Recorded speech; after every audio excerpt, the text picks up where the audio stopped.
What's up, guys? Welcome back to Newswave. Well, yesterday we got a new report going over details for what's probably the most anticipated video game ever, and that's Grand Theft Auto 6. We found out about the main characters in the game as well as even the direction, which seems to have caused quite a bit of controversy online. We'll go over that here today. Also, we are going to be talking about Knights of the Old Republic Remake and how the game appears to be in some trouble. And we're also going to be going over PlayStation Plus for the month of August, as it looks like probably one of the best lineups I've ever seen. Guys, if you enjoy these videos, make sure you hit that like button. Helps out a ton. And if you're new here to the Spawnwave channel, make sure you subscribe down below. And we're going to start today with, I can't believe it, Beyond Good and Evil 2. I kind of thought Ubisoft was moving on from this game very quietly, but it appears they're entering playtesting for it. We can see this posted up over on Twitter from Tom Henderson, saying, now that Beyond Good and Evil 2 has started playtesting, what questions do you have? Yes, it's very much alive. So it going into playtesting now tells me it'll probably be leaking in a week or two. This game is so weird. I remember they went up on stage and they asked musicians and artists to basically submit work to them as they were developing the game. It was this very weird program they set up. We had a stream where they flew around the outside of a ship for a little while to show off gameplay, and we've had some cutscenes that seem very disjointed with the story that people were expecting. So I'm kind of thinking if they're going into playtesting now, we could see it get a bit of a revival during Ubisoft Forward in September. I think it'd be an interesting reveal just to see what exactly is going on with this game. So that's kind of what I'm looking towards, is either September or just some playtesting stuff to get leaked out here soon. Also, we are going to be talking about PlayStation Plus Essentials later on in the show, but it looks like we have some other games that will be going to the higher tiers, that being Extra and Premium. We can see this card. This is posted up by Sony. It has the Extra and the Premium badge next to a bunch of Yakuza games, but what's strange is these games are kind of divided up depending on which service you have, with more of them going into Premium. Well, let's start from the top though. Yakuza Like a Dragon, then we have Yakuza 0, Yakuza Kiwami, and Kiwami 2 all heading into the service, that being in August. Then we go later in 2022, we have some of the games only going into Premium, that being Yakuza 3, 4, and 5, and then we have Yakuza 6 going into the extra tier alongside of Premium. So it's kind of strange because they are just taking PS4 games and just sectioning them off between Premium and Extra. And I thought the thing that would differentiate the two services would have mostly been the streaming for PS3 games and the classic games.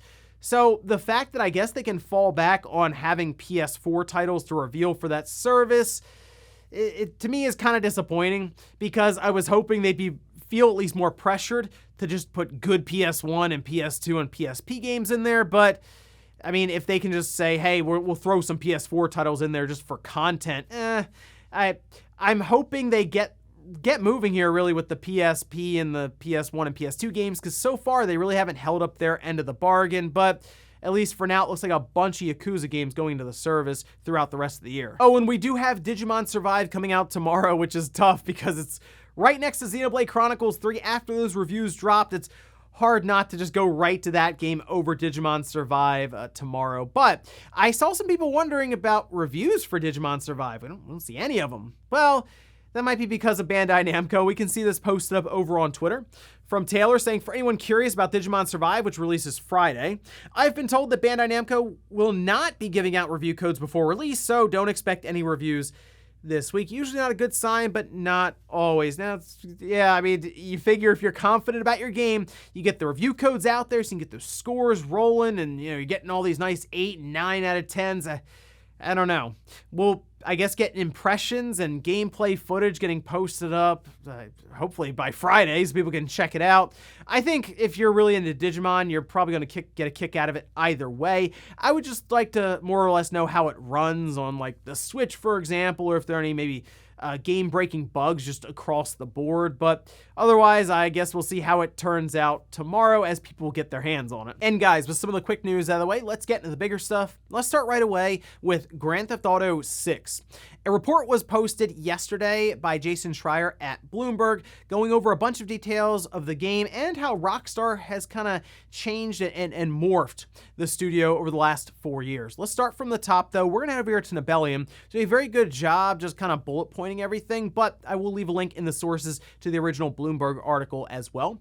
We can see he says, Grand Theft Auto 6 will also feature a playable female protagonist for the first time. She's Latina that is one of a pair of leading characters influenced by Bonnie and Clyde.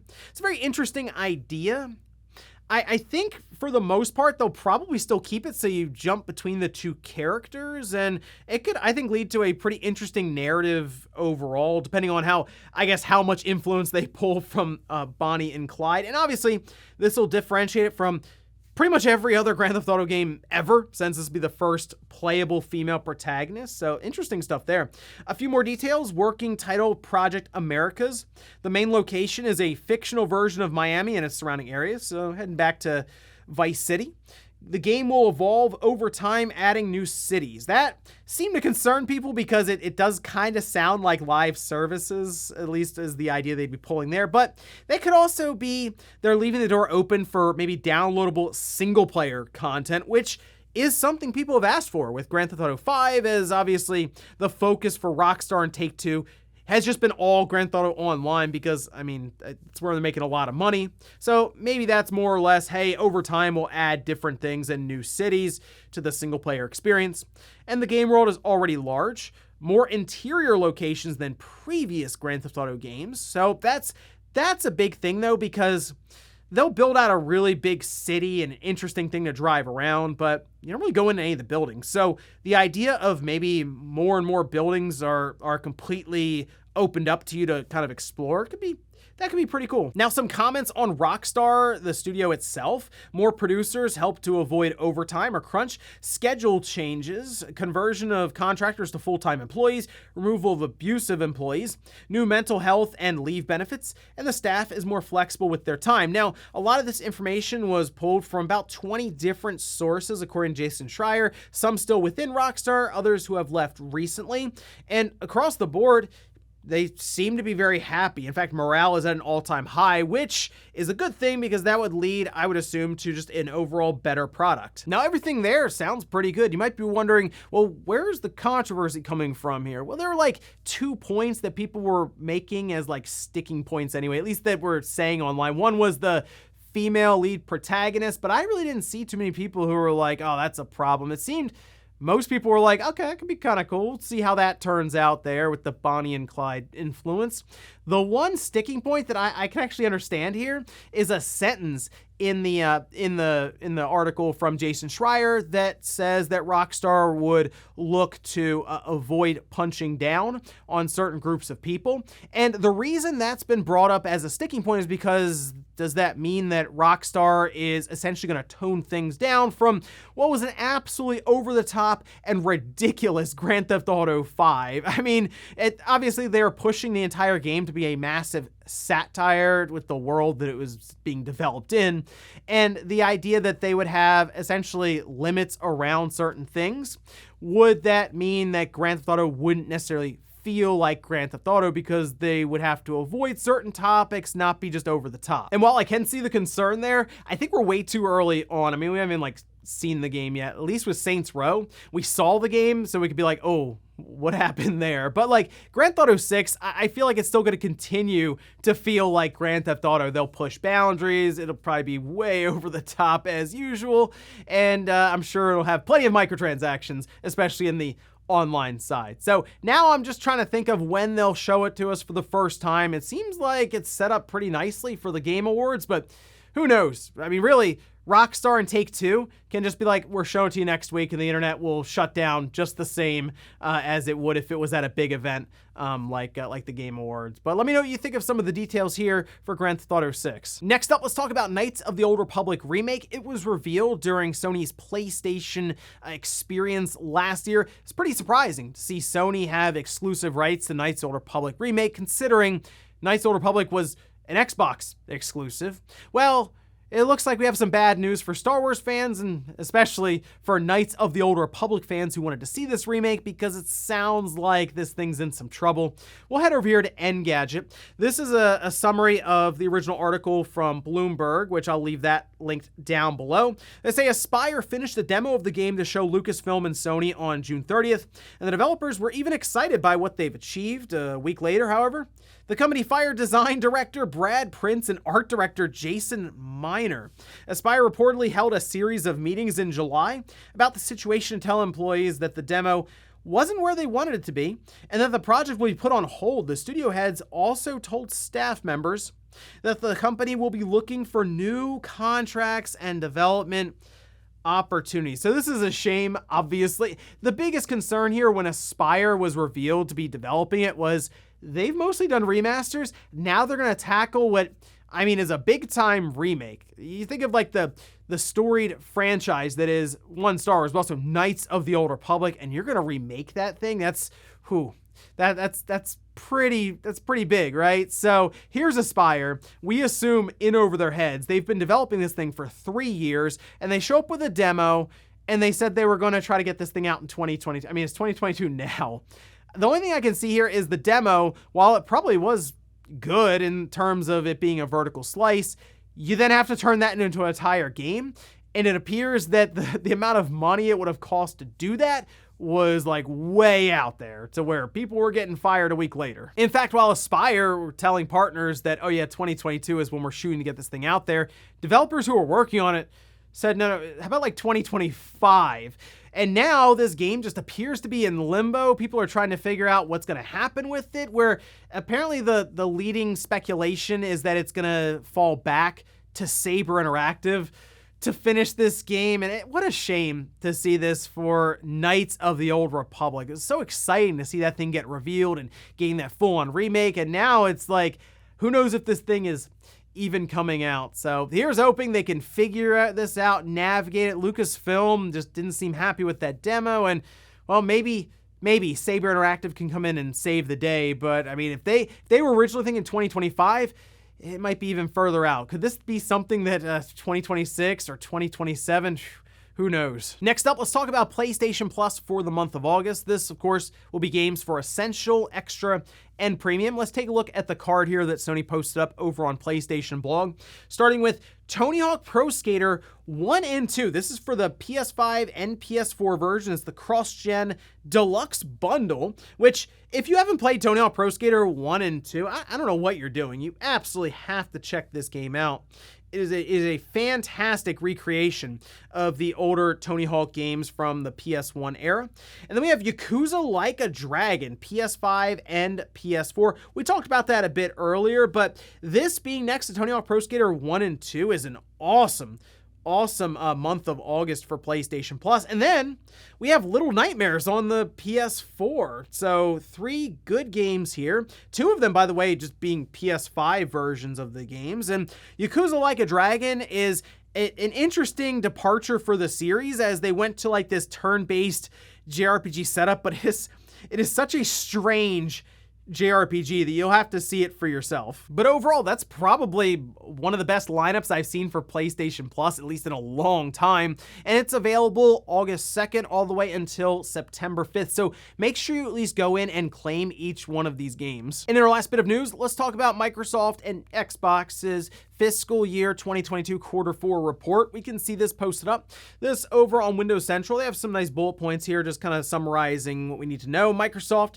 shared its financial results for fiscal year 2022 Q4. That was ending June 30th, 2022. The company saw a 6% decrease year over year in Xbox revenue due to lower engagement and limited hardware supply. Xbox hardware revenue was down by 11%. This decrease was partially offset by an increase in Xbox Game Pass subscribers. Now, they did explain this in an earnings call like half an hour after these results were posted. The company attributed this estimate to declines in first-party content, but noted that this would be offset by continued growth with Game Pass subscribers and console sales. Xbox content and services revenue is also expected to decline in the low to mid single digits. That's for the current quarter we're in now, which is anyone really surprised? I mean, they haven't had any like big first party games come out this entire year, and it sounds like we're gonna be going into like maybe we'll say March or April of next year before we see a big first party release from Xbox Studios. And that's the biggest thing. I think when they get into 2023, especially with the Activision Blizzard deal wrapping up, they'll most likely start to really get moving there, because they should have things like Starfield and Redfall release, I assume, in the first half of 2023, and then they'll roll into the holiday season, and I'm sure they'll finally have some games to release from some of their other studios that they had picked up over the last couple of years. Essentially, they just had to get through this year, and not surprisingly, I'd say to anyone, they're having some issues there when it comes to overall revenue for Xbox. But if you look like year to year, like this fiscal year is one of the best ones they've ever had when it comes to Xbox with revenue and hardware sales and all of that. So the quarter didn't look great to close things out, but the overall fiscal year was solid, and I think it's just going to be mostly up from here as they get these studios spun up and moving. And before we go to the comment of the day, we're going to take a look at the poll that I posted up yesterday. We're asked, which game do you think will come out first? 55% say Knights of the Old Republic Remake. Then 45% say GTA 6. Really? I think GTA 6 is coming out first. When you show a demo for your game, that being Knights of the Old Republic Remake, and then a week later people are getting fired, doesn't exactly exude a lot of confidence around the release timing that was going to be 2022. Whereas GTA 6, Rockstar moved a bunch of developers pretty much from Red Dead Redemption Online over to getting this GTA 6 game done. And I'm thinking that's late 2020, like holiday 2024. Whereas with Knights of the Old Republic Remake, who knows? And we'll finish up with the comment of the day, as you're seeing here.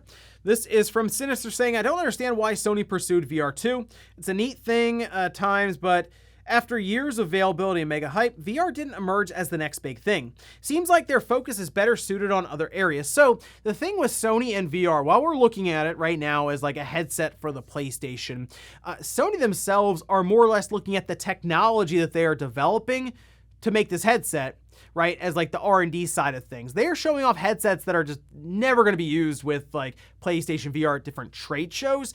And the idea is if VR does catch on, like Meta is pushing it like crazy right now as being this big metaverse thing, you're going to look around at different companies that can provide the technology. Maybe if you want to make a headset, and if Sony continues to develop that technology, you would go to them. Much like people with like companies with phones and stuff will go to Sony for like the sensors, right, in the cameras. So that's kind of Sony's long-term play now. And hey, they can kind of learn about VR by creating a headset for their PlayStation console. And ladies and gentlemen, that's going to do it here for Newswave. If you enjoyed this video, guys, hit that like button. If not, hit the dislike. Leave comments down below about everything we talked about here. Today was Grand Theft Auto 6 and all the different details. And when do you think Rockstar and Take-Two are finally going to reveal that first trailer? And then also, what about Knights of the Old Republic Remake? Seems like it's in some trouble. Do you think Saber Interactive can save it? Thanks, guys, for watching, and I'll see you next time.